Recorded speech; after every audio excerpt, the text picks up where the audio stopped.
గుప్త నిధులు దొరకబోతున్నాయి. అది ధనమని కాదండి, మీ ఇష్టమైనది మీ దగ్గరకు రాబోతుంది. అదృష్టవంతులుగా మారబోతున్నారు. శివయ్య ఇష్టమైతే వీడియోని లైక్ చేయండి. ఇదంతా శివానుగ్రహమే.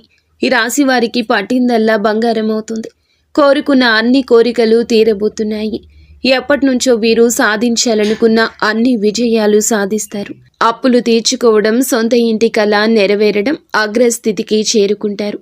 ఈ రాశి వారు ఎప్పటి నుంచో వెతుకుతున్న మీ ధనం లేదా మీ అవకాశం, మీ సమస్య తీరడం జరుగుతుంది. ఇంకా ఇతరత్ర ఎటువంటి సందేహాలు, సమస్యలు ఉన్న భార్యాభర్తల సమస్యలు, సంతాన సమస్యలు, ఆస్తి తగాదాలు, ప్రేమించిన వారు దూరం కావడము, కోరుకున్న వారి గురించి ఆలోచనలతో మానసిక బాధలు, ప్రతి సమస్యకు కూడా మా గురువు గారు మీకు పరిష్కార మార్గాన్ని అందించగలరు. దయచేసి నమ్మకంతో మా గురువు గారికి ఫోన్ చేయండి. సమస్యల పరిష్కారాన్ని పొందండి.